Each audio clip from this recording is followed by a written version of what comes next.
एक बार फिर से आपका स्वागत है द फोर्थ पिलर न्यूज के इस एपिसोड में। बिहार में विधानसभा चुनाव का बिगुल फूंक चुका है। चुनाव आयोग ने भी बिहार विधानसभा चुनाव 2025 के डेट को अनाउंस कर दिया है। 2 चरणों में चुनाव होगा। पहले चरण का जो चुनाव है वो 6 नवंबर को होगा और दूसरे चरण का चुनाव 11 नवंबर को होगा। वहीं 14 नवंबर को काउंटिंग भी कर दी जाएगी, यानी 14 नवंबर को ही किस दल का और किस गठबंधन की सत्ता बनेगी, किस गठबंधन की सरकार बनेगी, ये तय हो जाना। जिस प्रकार से चुनाव आयोग ने कमर कस लिया है कि बहुत जल्द ही, यानी छठ पूजा के बाद तुरंत ही बिहार में विधानसभा चुनाव होने वाला है। 2 चरणों में चुनाव होगा।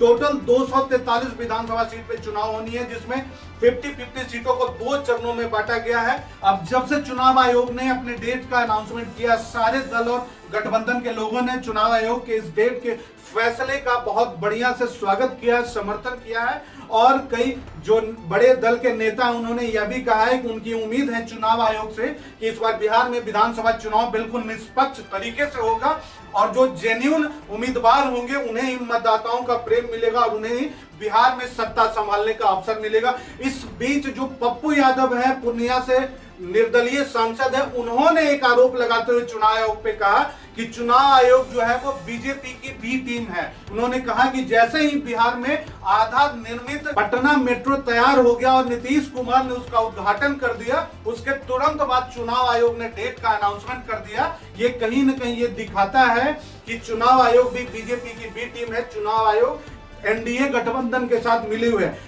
खैर, पप्पू यादव का यह आरोप कितना सही कितना गलत है ये तो चुनाव के दरमियान मतदाताओं का प्रेम बताएगा। लेकिन बिहार में चुनावी हलचल तेज हो चुकी है। सभी दल के लोग जो हैं वो अपने उम्मीदवारों की घोषणा की होड़ में लगे। लेकिन उम्मीदवारों की घोषणा से पहले सबसे पहले जो बड़ी गठबंधन है, महागठबंधन और एनडीए गठबंधन, इसमें सीट शेयरिंग को लेकर घमासान मचा हुआ है। क्योंकि हर गठबंधन में 4 से 5 घटक दल हैं, उनको भी अपने हिसाब से, अपनी पोटेंशियल के हिसाब से सीट चाहिए और सीट शेयरिंग का घमासान मचा हुआ है। लेकिन अभी क्या है, चुनाव आयोग ने नॉमिनेशन का डेट भी निर्धारित कर दिया है, यानी उक्त डेट से पहले अगर आप नॉमिनेशन करते हैं तभी आपकी उम्मीदवारी स्वीकार की जाएगी और तभी आप चुनाव के मैदान में रहेंगे। अब देखना दिलचस्प होगा कि कितना जल्द सारे गठबंधन के लोग अपने उम्मीदवारों की घोषणा करते हैं। जनसुराज पे भी निगाहें रहेंगी कि जनसुराज किस प्रकार से अपने उम्मीदवारों की घोषणा करते हैं। और तेज प्रताप यादव ने भी पूरे 243 सीट पे चुनाव लड़ने का घोषणा किया था, वो अपनी घोषणा पे कितना हद तक टिके रहते हैं।